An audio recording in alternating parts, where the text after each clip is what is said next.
This is the Mazda 6, and it's a more left field alternative to a Ford Mondeo. In fact, you can think of the Ford as being a bit like a set of Converse sneakers, whereas this is like a quirky set of Onitsuka Tigers. So Japanese rather than American, a little bit more unusual, trendier I'd say.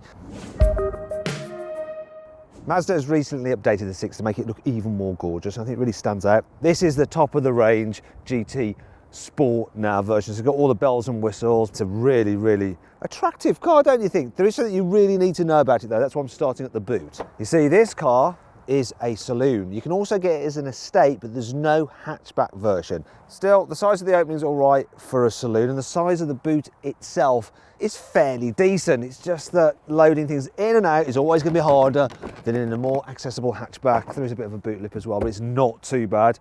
In terms of clever features, nah, there's not so much. So there is a storage area down here. Underneath this mat, which is padded and feels quite expensive, look, there is absolutely no storage at all. Oh well, just some tyre repair kit. There's no tether hooks or anything like that. You can fold down the rear seats if you need to carry longer items. You just pull on these levers here. But the seats, they have not dropped, so you have to go around and do it manually. There we go. Once you've done that, you do have a fairly flat floor, so you can slide items through to the front quite easily. Look, maybe that's the way to push the chairs down. You just do it with something that you want to load the boot with.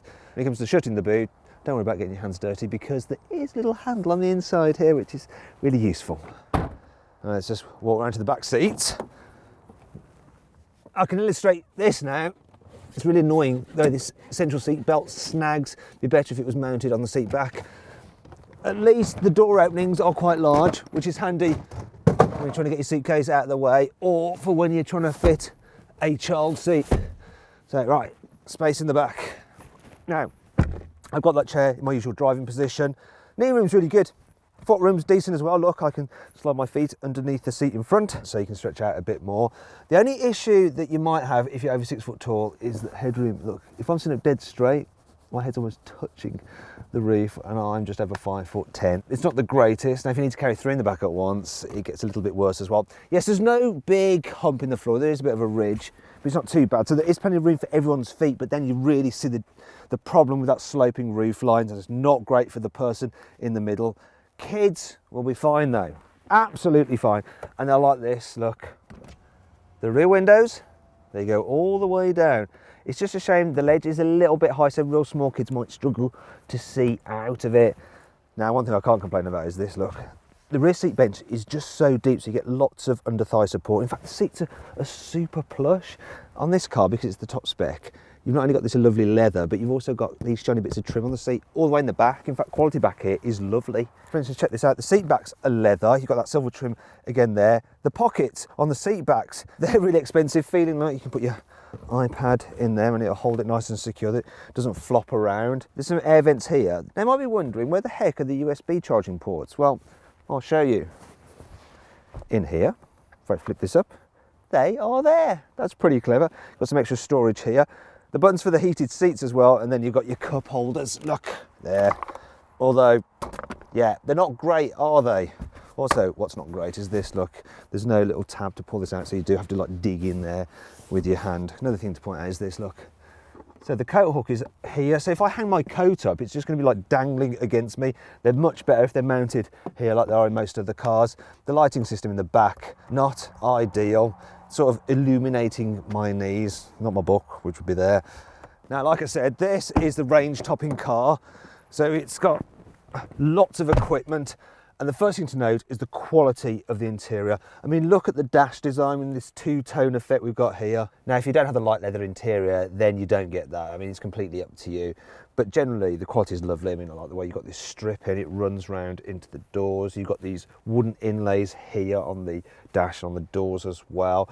The quality of the dash itself is really nice, and on the door tops. Then this, because it's the range topping car, you get this suede effect. Now, the problem with this, being in this colour, it could get dirty if you rub your hands on it like that, but most people aren't going to do that, are they? Just motoring journalists testing the quality of the interior trim. You've got the suede effect here on the door trim as well. And check this out, look how squidgy and soft this is. In fact, you have to reach really low down to feel some cheaper plastics, and they're not too bad anywhere at all inside this car. I like this as well. Look, when you open the door, the actual air vent is cut away into the door. The steering wheel feels nice as well. The layout of the ventilation system is really easy to use. The buttons are nice and big. Also, the electric window switches, they've got little metal inlays on them, which adds to the quality feel yet again. And the control for the infotainment system has a really nice feel to it. So let's talk about the infotainment system. You can control it using the swivel wheel, the shortcut buttons, and it's also a touchscreen as well. So you decide how you want to use it. Touchscreen is probably better when you're stationary, this when you're driving. And generally, this system is quite nice and easy to use. The graphics aren't the sharpest, it's not the brightest, but it generally does a good job and it's not laggy at all. Look at that. I like the dials in this car. So you've got analog rev counter, but then the speedo is digital. And it may seem a bit old-fashioned to have this stalk pointing out there to change different things, such as the brightness of the display. But if you press it, you can change the speedo from miles per hour to kilometers an hour. That simple, nice and easy. Some of the things I want to point out to you, which I find a little bit interesting. So yeah, you have a glasses holder there and it's lined so you don't scratch your lenses, which is good. This sun visor has to be one of the thickest I've ever felt in a car. It's about, look, that thick. It's a bit unnecessary, but I like this. Look, you've got a little pouch there where you can put something, maybe your mobile phone, if you want to keep it away, or your parking ticket. And I like this as well, look. It's just the way the cover for the vanity mirror operates. The last bit just snaps into place and it just feels quality.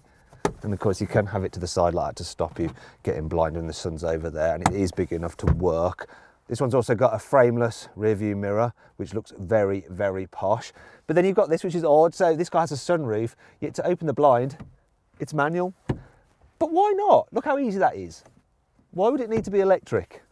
It's good, that. I quite like it. Another thing I want to point out is the storage. So, door bins, I've got one bottle in there, and another one, which is pretty decent. If I go under here, there's an all right amount of space. We've got a 12-volt socket down there, auxiliary in. How old-fashioned is that? And 2 USB ports there as well for charging your devices. Up here, though, we then have a CD player. No one needs those anymore, really. And there's a little space there where, once again, you can put your phone if you want it there instead. There's also a little bit of storage here. I mean, it's tiny. I don't know what you're going to keep in there. Maybe your secret stash of coins. Yeah. And then the glove box. That feels expensive the way that's lined with some felty material as well. Though the glove box itself isn't actually that big. In terms of the driving position, Mazdas have a brilliant driving position. Maybe it's because they're Japanese and they're originally conceived as right-hand drive, so it's just perfect. It's sporty. There's lots of adjustment in the steering wheel as well. Look at that. The only problem I have is this, look, you can move the seat quite a lot, but if you are quite tall, you'll notice that actually, look at this. There isn't too much headroom. Even if I put this chair all the way to its lowest setting, if you're really tall, you may struggle with headroom in the front of this car. So if you're interested in it, you need to sit in one and check it out if you're a tall person. Now, in terms of the other stuff fitted to this car, I mean, it's fully loaded with kit. It's absolutely crazy what we've got on this car. Now then, it's time for the CarWow 5 annoying things about this car. The location of the cup holders here in the front isn't great because if you've got a tall drink, it kind of gets in the way of the gear lever. And if you've got a big cup of coffee, you might end up knocking it everywhere. The resolution of the reversing camera is just so poor. It's like one of the very first LCD screens. Also, the 360-degree camera isn't all that good either because at the front and the back of the car, there's this like black area, so you're not entirely sure how close you are to things, which means it's a bit useless. You know when you get into your car on a cold morning and you have condensation on the outside of the window? Normally you can get rid of it just by lowering the window and it wipes it off. But for some reason on this car, it doesn't do it at all. So you have to get out and remove it yourself. And now I've got a cold, wet hand. The electric motor which moves the seat base is really noisy. For instance, the one for the backrest, it's fine. Now hear this.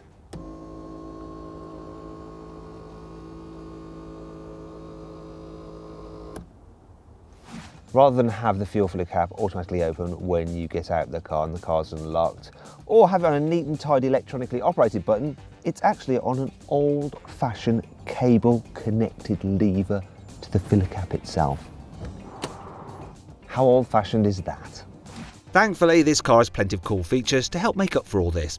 Here's 5. You get height adjustment on the seat belt, and the mechanism is very easy to operate. Look, it means you can have it at the perfect height without worrying about strangling yourself. The Mazda 6 has something called iLeave, so when you're braking, it actually recoups some of that energy, puts into the battery to store it, and then you can use that to power things like the ventilation system, the stereo, the heated seats and other electrical stuff, and that helps improve the efficiency. This car comes with a heads-up display as standard on every single model. Now that's the kind of tech you normally have to pay extra for, even on very expensive cars. This optional Sol Red paint is painted on using a special technique known as Takamunuri, and apparently that makes it 20% brighter. I'm not entirely sure what it's 20% brighter compared to. I just read it in the brochure. It sort of impressed me. The petrol versions of the Mazda 6 have cylinder deactivation to help improve economy when you're just cruising. This is the diesel, so it doesn't have it, but I will point out that this is quite quiet for a 4-cylinder diesel. They're even more rattly than this normally. For a largish car, this Mazda 6 is quite easy to drive in town. I think you get a really good view out the front. There's not too much of a blind spot here because the mirror is mounted on the door rather than on this pillar, so it doesn't get in the way and you can look around this quite easily. You've got a decent sized back window as well, so yeah, that's not bad. Other things that I like about it for driving in town are the steering, which is very, very light. Then there's the brakes. Mazda always nails the brakes on its cars. They just have the right amount of sensitivity and plenty of stopping power. Then there's the gear shifter. Now, depending on your point of view, you'll either like it or not. I really, really like it because it's got this short throw, it's got a bit of weight to it, it's got a mechanical feel. You can almost feel the cogs working together. It feels like a sports car's gear shifter.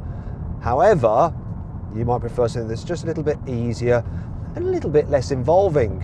If you want something even less involving, there is an automatic, though it's not one of the better automatics. I'll let you know that now. In terms of the suspension, it does an all right job over the bumps.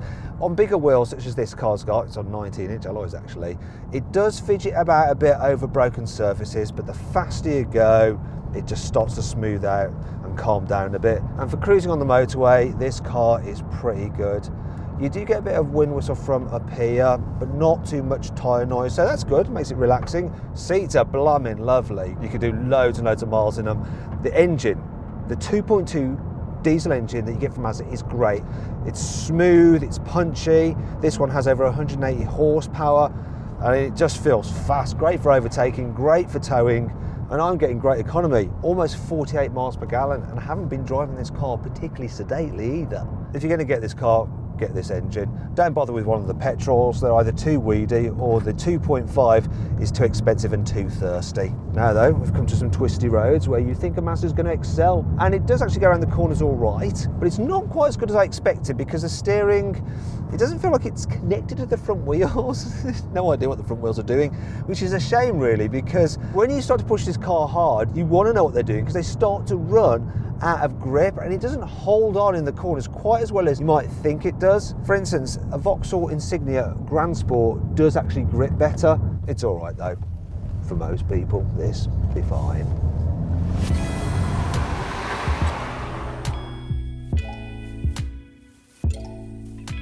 So then, what's my verdict on the Mazda 6? Should you avoid it? Should you consider it? Should you shortlist it? Or should you just go right ahead and buy it? Well, I reckon you should shortlist the Mazda 6. It's a really nice all-round family saloon car.